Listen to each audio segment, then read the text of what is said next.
Pada saat kita membuat presentasi di dalam virtual meeting atau Zoom meeting, kita membutuhkan uploadnya yang tinggi.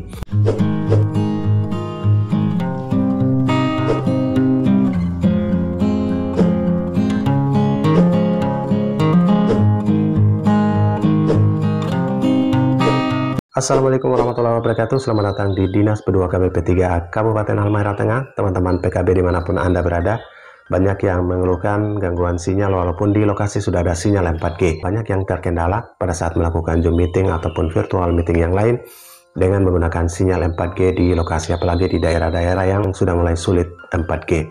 Teman-teman perlu ketahui bahwa sinyal di BTS atau di tower 4G di lokasi itu kebanyakan memiliki 3 band frekuensi. Di antaranya adalah band frekuensi 1 atau B1 di frekuensi 2100, band frekuensi B3 di frekuensi 1800, dan band frekuensi atau B8 di frekuensi 900. Dan ada satu band frekuensi yang di atasnya, yaitu di frekuensi 2300 atau band 40. 4 band frekuensi ini kebanyakan ada pada tower yang sedang maupun yang besar, yang ada di desa-desa atau ada di daerah kita saat ini.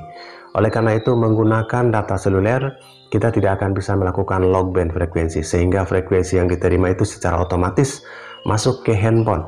Masalahnya kalau ada BTS yang mempunyai band frekuensi yang mengalami gangguan, misalkan di B1 yang mengalami gangguan, ketika handphone menerima secara otomatis, maka kita akan masuk ke band yang mengalami gangguan tersebut, sehingga kadang-kadang bagus, kadang-kadang mengalami gangguan. Ini jika kita menggunakan data seluler di HP yang kita tidak bisa melakukan kunci frekuensi atau log band frekuensi. Solusinya bagaimana? Kita harus memiliki modem atau router 4G dan menerima sinyal 4G sekaligus memancarkan WiFi, dan kita bisa gunakan di handphone pada saat kita melakukan virtual meeting. Router modem yang bisa dikunci band frekuensinya rata-rata adalah router dari Huawei, kemudian router dari TP-Link, dan yang terbaru adalah router dari Mercusis. Ketiga router ini performanya cukup baik untuk di area-area yang sinyalnya sulit atau di desa yang terpencil. Bagi teman-teman yang mengalami kendala, misalkan di area kantor balai yang masih memiliki sinyal yang timbul tenggelam ataupun kurang, kita bisa menambahkan antena, karena ketiga modem router ini support antena luar atau antena outdoor. Antena yang terbaru yang banyak digunakan dan murah itu Yagi Grid seperti ini. Kemudian juga log periodik dari Lintratek, ini banyak di pasaran. Sebenarnya ada log periodik Huawei, sudah jarang dijual secara online. Yang paling banyak dijual secara online saat ini yang support router modem 4G yang terbaik adalah Yagi Grid seperti ini, dan juga log periodik Lintratek seperti sahabat bisa lihat seperti ini. Kedua antena outdoor ini cukup rekomendasi yang dipartnerkan atau dipasangkan dengan modem router yang kita bisa lakukan log band frekuensi. Modem atau router 4G yang kita bisa log atau bisa kunci frekuensi diantaranya adalah TP-Link MR400, teman-teman bisa lihat di sini. Yang kedua Mercusis MB110 yang harganya sedikit lebih murah, sahabat bisa lihat seperti ini. Dan yang berikut adalah Huawei B530, teman-teman bisa lihat seperti ini.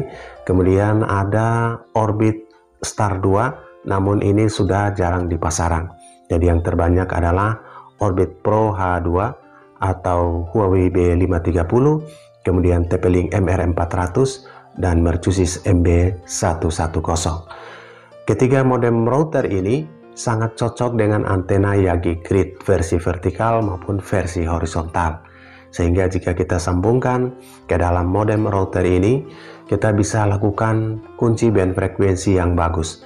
Misalkan di band frekuensi B3 atau frekuensi 1800 yang performanya bagus, kita bisa log di situ dan melakukan virtual Zoom dengan aman. Jadi bagaimana cara mengunci band frekuensi? Misalkan di TP-Link MR400 dan Mercusis MB110, kita sudah bisa masuk lewat web UI-nya. Jadi masuk lewat browser di handphone, masukkan IP address-nya dan masuk ke web UI untuk tinggal mencentang dan klik simpan atau save. Kemudian router modem 4G yang Huawei Kita bisa menggunakan aplikasi Hua Control Pro seperti ini, dan kita bisa melakukan kunci frekuensi di mana frekuensi yang bagus. Setelah kita melakukan kunci band frekuensi, kita save, kita uji dengan speed test. Jadi sahabat bisa mengunduh atau mendownload aplikasi speed test Ookla di Play Store, dan setiap kita mengunci kita harus lakukan tes hantaran bandwidth yang mana yang diperlukan dalam virtual meeting, atau speed yang mana yang diperlukan dalam virtual meeting. Pada saat kita melakukan speed test dengan speed test Ookla, ada beberapa parameter yang perlu diperhatikan. Yang pertama adalah ping dan jitternya. Ping dan jitter ini kalau bisa di bawah 50 ms atau maksimal di bawah 100 ms.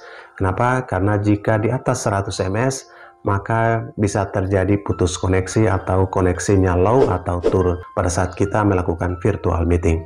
Jadi usahakan speed test dengan latensi atau pingnya di bawah 100, kalau bisa di bawah 50 itu jauh lebih baik. Pastikan kita log band frekuensi yang pingnya bagus, jadi lancarnya satu koneksi. Ini juga bisa ditentukan oleh latensi dari jaringan yang kita gunakan. Yang berikut adalah download dan uploadnya. Pada saat kita mengirim informasi atau pada saat kita membuat presentasi di dalam virtual meeting atau Zoom meeting, agar bisa dilihat oleh audiens kita dengan lancar, kita membutuhkan uploadnya yang tinggi. Jadi dalam speed test itu ada download dan uploadnya. Kemudian pada saat kita menerima informasi atau kita menyaksikan orang lain yang presentasi, maka kita membutuhkan download yang tinggi. Jadi kita menerima informasi berupa gambar maupun suara yang bagus, kita membutuhkan download yang tinggi. Jadi pada saat kita presentasi, kita membutuhkan upload yang tinggi.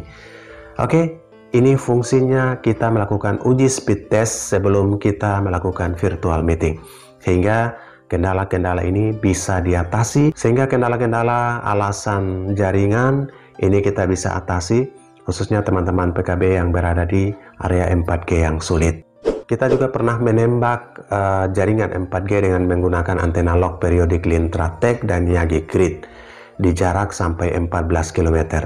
Pada saat di tempat tidak ada jaringan, adapun hanya di tempat tertentu timbul tenggelam, sehingga kita menggunakan antena tinggi kurang lebih 11-12 meter, lebih tinggi lebih bagus. Itu kita bisa mendapatkan jaringan 1-2 bar. Pada saat kita melakukan log band frekuensi di band 1, pada saat kita uji di lokasi tersebut, itu band 1 yang bagus. Teman-teman juga bisa melakukan uji di band yang lain. Mana band yang bagus, disitulah di lock secara permanen atau dikunci secara permanen. Sehingga tidak ada alasan lagi jaringan ataupun sinyal pada saat kita presentasi maupun melakukan virtual meeting yang lain dengan menggunakan jaringan 4G. Oke, teman-teman semua, dari kesimpulannya yang pertama, miliki modem dan router 4G yang support log band frekuensi. Kemudian teman-teman yang berada di area yang sudah mulai sulit sinyal, tambahkan antena outdoor.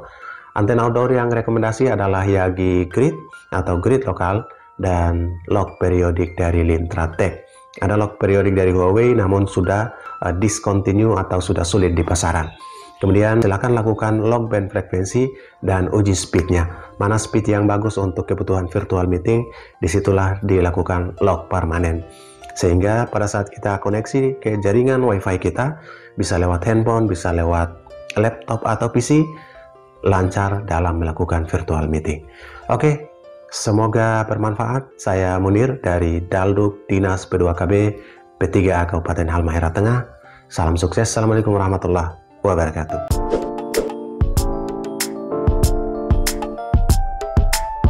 Tim Dalduk Dinas P2KB P3A. Oke. Dalduk mantap. Itu keren. Dalduk oke. Dalduk ya.